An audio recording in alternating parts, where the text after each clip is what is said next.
کولکتہ سے فقی خاکہ پیش کر رہا ہوں آپ کے سامنے، در توجہ فرمائیے۔ 1884 میں علماء نے فتویٰ دیا کہ گائے کی قربانی ناجائز ہے، اور امام احمد رضا نے اس کے مقابلے میں فتویٰ دیا جائز ہے۔ آج قربانی وہ بھی کرتے کہ نہیں کرتے؟ تو عمل کس کے فتوے پر ہوا؟ بولو نا۔ آگے چلیے، شاہ اسماعیل دہلوی نے اللہ رب العالمین کے بارے میں لکھا کہ اللہ جھوٹ بولنے پر قادر ہے، ممکن ہے، جس کی تائید علماء نے 1890 میں کی تھی۔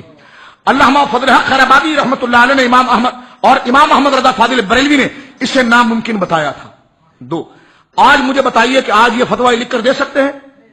کیا لکھ کر دیں گے؟ جو امام احمد رضا نے کہا ہے نا، تو عمل کس کے فتوے پر ہوا؟ آگے چلیے، 1894 یہ اعلیٰ حضرت کی زندگی کا میں سن بتا رہا ہوں آپ کو، 1894 یعنی 1894 عیسوی میں حلقہ کے سرخیر مولانا رشید احمد گنگوہی نے، کسی نے پوچھا حضرت یہ ڈاک پر جو ٹکٹ لگتا ہے اور منی آرڈر جب بھیجتے ہیں تو اس کے اوپر جو زیادہ پیسے رکھتے ہیں کیا ہے؟ کہنے کہ سود ہے۔ یعنی منی آرڈر اگر آپ 100 روپے بھیجتے ہیں تو اس پہ 5 روپے 10 روپے لگتا ہے نا، تو کہتے ہیں یہ سود، جو کرائے کو سود میں فرق نہ کرے وہ یہ دیکھیں آپ۔ امام احمد رضا خان فاضل بریلوی نے اس وقت یہ فتویٰ دیا، اس کو سود نہیں کہتے، اس کو کرایہ کہتے ہیں۔ آج یہ اسلامک بینکاری کے فتوے دے رہے ہیں۔ میں پوچھتا ہوں کریڈٹ کارڈ کے حوالے سے، اجارے کے حوالے سے، اس کی انسٹالمنٹ کے حوالے سے ہے، اور اس کی جس دن ٹرانزیکشن ہے اس کے حوالے سے آپ تعویلیں کر رہے ہیں۔ آپ کے گنگوئی صاحب کو تو فتویٰ منی آرڈر کے اوپر 1 روپے زیادہ رکھنے کا سود تھا، آپ کس کے فتوے پر آئے؟ گنگوئی کے فتوے پر، امام محمد رضا کے۔ آگے چلیے میرے 1895 رشید احمد گنگوئی نے فتویٰ دیا عید میں معانقہ کرنا ناجائز ہے، امام احمد رضا نے فتویٰ دیا جائز ہے۔ آج یہ بھی اپنی مسجد میں گلے ملتے کہ نہیں ملتے؟ کس کے فتوے پر عمل ہوا؟ بولو نا۔ آگے چلو، تھوڑا سا آگے چلو۔ اور 1902 میں مولانا رشید احمد گنگوئی نے فتویٰ دیا کوا کھانا حلال ہے۔ امام احمد رضا نے کہا حرام ہے۔ کیا کہا امام احمد رضا نے؟ بولیے، حرام ہے۔ مجھے بتائیے آج یہ کوے کی دعوت کرتے ہیں؟ آج کوے سے جان چھڑاتے ہیں نا، تو عمل کس کے فتوے پر؟ گنگوئی کے فتوے پر، اعلیٰ حضرت کے فتوے پر؟ بولو نا سبحان اللہ، بولو، اعلیٰ حضرت کے فتوے پر۔ تھوڑا آگے چلتے ہیں۔ اسی طرح 1905 میں رشید احمد گنگوئی نے کہا، جب نوٹ ایجاد ہوا تھا، پہلے تو سکے چلتے تھے نا سونے چاندی کے، لیکن ایجاد ہوا تو علماء سے پوچھا گیا، بڑا نیا مسئلہ تھا کہ نوٹ کو کیا کہیں گے، یہ کرنسی ہے کہ نہیں ہے؟ تو گنگوئی نے فتویٰ دیا تھا اس کی حیثیت چیک کی ہے، یعنی خود سے یہ مال نہیں ہے، چیک کی ہے۔ امام احمد رضا نے کہا تو یہ خود ثمن اصطلاحی ہے۔ امام احمد رضا نے فتویٰ دیا یہ خود ثمن اصطلاحی اور مال متقوم ہے۔ مجھے بتائیے آج کوئی یہ کہہ سکتا ہے کہ نوٹ چیک ہے؟ مال متقوم کہتا ہے نا، تو عمل کس کے فتوے ہوا؟ گنگوئی تو اعلیٰ حضرت کے۔ چلیں آگے۔ 1913 میں علماء فرنگی محل اور علماء دیوبند مسجد کی وقف زمین پر سڑک بنانے کا فتویٰ دیا تھا، اور امام احمد رضا نے نہ بنانے کا فتویٰ دیا تھا۔ تو کس کے فتوے پر عمل ہوا؟ یہ مسئلے پر ہی اعلیٰ حضرت کے۔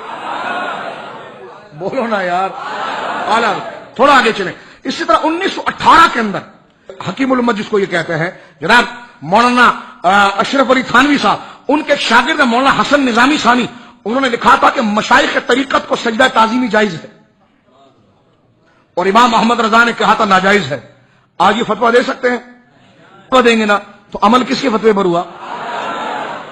اچھا آگے چلیں۔ 1919 میں علماء نے ہندوستان کو دارالحرب کہا تھا، اور اعلیٰ حضرت فاضل بریلوی رحمۃ اللہ علیہ نے اس کو دارالاسلام کہا تھا۔ کیا کہا تھا؟ آج کوئی دوسرا دارالحرب کہہ سکتا ہے انڈیا کا؟ دارالاسلام کہتا ہے نا، کیونکہ دارالحرب کہے گا اس کو تو پھر جہاد فرض ہو جائے گا، وہاں رہنا جائز نہیں ہوگا۔ آج یہ دارالاسلام کا فتویٰ دے رہے ہیں باقاعدہ، تو بتاؤ عمل کس پر ہوا؟ امام احمد رضا کے فتوے پر۔ اس لیے ہم کہتے ہیں امام احمد رضا جذبات کو پیچھے رکھتے تھے، اصول کو آگے رکھتے تھے۔ بولیے سبحان۔ امام محمد رضا کے فتووں میں سیاست نہیں تھی کہ تھوڑا جیب میں ہاتھ ڈالو، تو یہ کہتے دیکھو بھائی جو کام رسول اللہ نہ کرے، جو صحابہ نہ کرے، وہ تابعین نہ کرے، وہ کام کرنا حرام ہے۔ جو کام رسول اللہ نے نہ کیا ہو، دیکھو تم میلاد کرتے ہو، اب یہ بڑی لمبی کہانی، بہت لمبی فہرست بناتے ہیں ڈاکٹر کی طرح، یہ بھی میڈیکل اسٹور، یہ ہمارے لیبورٹری سے آپ چیک اپ کرائیں۔ ارے حضرت پیٹ خراب ہے، تم نے دماغ کا بھی ایکس رے لکھ کر دیکھا، گزارا کیسے ہوگا؟ تو اب یہ پوری ایک لمبی لسٹ بنا کر دیتے ہیں، ٹھیک ہے نا، یہ بھی بدعت، یہ بھی بدعت، یہ بھی بدعت۔ کیوں بدعت؟ صحابہ نے کیا تھا، تابعین نے کیا تھا۔ لیکن اگر دارالعلوم میں ختم بخاری ہو اور دیگیں آ رہی ہوں تو گنگوہی صاحب سے کسی نے پوچھا حضرت یہ ختم بخاری جو ہم کرتے ہیں یہ تو رسول اللہ کے دور میں تو یہ کتاب ہی نہیں تھی، صحابہ کے دور میں یہ کتاب ہی نہیں تھی، تابعین کے دور میں کتاب ہی نہیں تھی، اب پوچھا گیا حضرت یہ تو بخاری کے بعد آپ یہ کھلا رہے ہیں سب کو، تو بخاری تو حضور کے دور میں بھی نہیں تھی، نہ مسلم تھی اور نہ صحابہ کے دور میں تابعین کے دور میں تھی، تو یہ قرون ثلاثہ میں تو تینوں چیزیں نہیں تھی، یہ بدعت نہیں ہے؟ کہ نہیں یہ بدعت نہیں ہے، ہر نیک کام کے بعد دعا کر لینی چاہیے۔ تو میں نے کہا سنت نیا کام اچھا نیک کام نہیں؟ نماز جنازہ کے بعد دعا کرنا یہ کیا کوئی نیک کام نہیں ہے؟ ملا شریف فاتحہ کھانا سامنے رکھ کر یہ ساری نیک کام نہیں ہے؟ تو یہ سب آرام ہو گئے، اور جناب خود کی دیکھ کی بات آئی تو صحابہ کے دور میں بھلے نہ ہوا لیکن کہتے ہیں یار اب رہنے دو نا، اب اتنے بھی سختی نہیں کرو۔ اسی طرح آپ دیکھتے ہیں کہ عید کی نماز کے بعد چندہ ہوتا ہے مولوی صاحب کے لیے، صفیں چلتی ہیں، صفوں میں چلتے مولوی صاحب کا چندہ، مولوی صاحب کا چندہ، ٹھیک ہے۔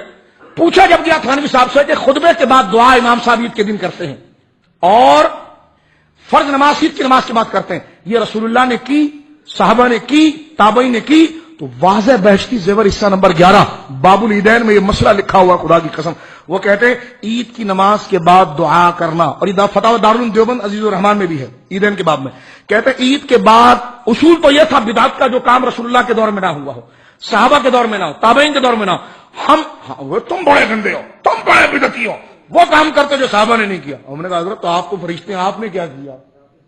آپ نے کیا کیا ذرا کر کے بتائیے۔ کہنے کہ جناب عید کی نماز کے بعد جھولی چلتی ہے نا، تو جتنی لمبی دعا ہوگی اتنی زیادہ صفحے ٹرکے گی۔ تو تھانوی صاحب کہتے ہیں عید کی نماز کے بعد دعا نہ رسول اللہ نے کی، بہشتی زیور حصہ 11 عیدین کے، نہ رسول اللہ نے کی، نہ صحابہ نے کی، نہ تابعین نے کی، لیکن ہر نیک کام کے بعد اور نیک کام کے بعد اگر دعا کر لی جائے تو یہ بھی مسنون ہے۔ میں نے کہا یہ قاعدہ میلاد پر کیوں نہیں لگاتے آپ؟ اور آپ دیکھیں نا یہ اصول ٹوٹ گیا نا، اصول تو خود توڑ دیا آپ نے۔ اب بدعت بدعت بدعت بدعت، کیا بدعت؟ میٹھا میٹھا ہپ ہپ کڑوا کڑوا تھو تھو۔ اور کسی نے پوچھا قاسم نانوتوی صاحب سے کہ یہ حضور نے فرمایا من احدث فی امرنا ھذا ما لیس منہ فهو رد، کہ جو ہمارے دین میں نیا کام نکالے وہ مردود ہے۔ تو کہنے کہ ہاں صحیح بات ہے، کیا غلط ہے؟ کہا حضور یہ ہمارا مدرسہ تو حضور کے دور میں نہیں تھا، اور یہ 7 پیریڈ لگتے ہیں، 40 منٹ کا 1 گھنٹہ ہوتا ہے، ایک پیریڈ ہوتا ہے، پہلے حدیث پہلے تفسیر پھر حدیث پھر فقہ پھر یہ گھنٹے تو نہیں لگتے تھے، تو یہ احداث فی الدین نہیں ہے؟ کہ لیکن نہیں بیٹا یہ احداث للدین ہے۔ دیکھو جب اپنا مسئلہ آیا تو کیسا لفظ بدلا ہے، کہتے ہیں یہ احداث فی الدین نہیں، حضور نے تو احداث فی الدین منع کیا تھا، یعنی دین میں نکالنا منع ہے، یہ دین میں نہیں ہے، یہ دین کے لیے ہے۔ میں نے کہا توبہ توبہ توبہ، جب اپنی بات پھنسو تو احداث فی الدین و احداث للدین، تو چلو اسی تعبیر پر آ جاؤ، چراغا دین میں نہیں ہے، عشق محمد کے لیے ہے، جلوس دین میں نہیں ہے، عشق مصطفیٰ کے لیے ہے، دین میں عشق مصطفیٰ ہے اور یہ عشق مصطفیٰ کے لیے ہے۔ اس پر صلاح کر لو، بات ختم ہو جاتی ہے۔ اب میرے دوستو آخری جملے آپ سنیے اور گفتگو کو ہم ختم کرتے ہیں۔ امام احمد رضا خان فاضل بریلوی نور اللہ مرقدہ، میں نے سارا دور آپ کے سامنے عرض کیا۔ 19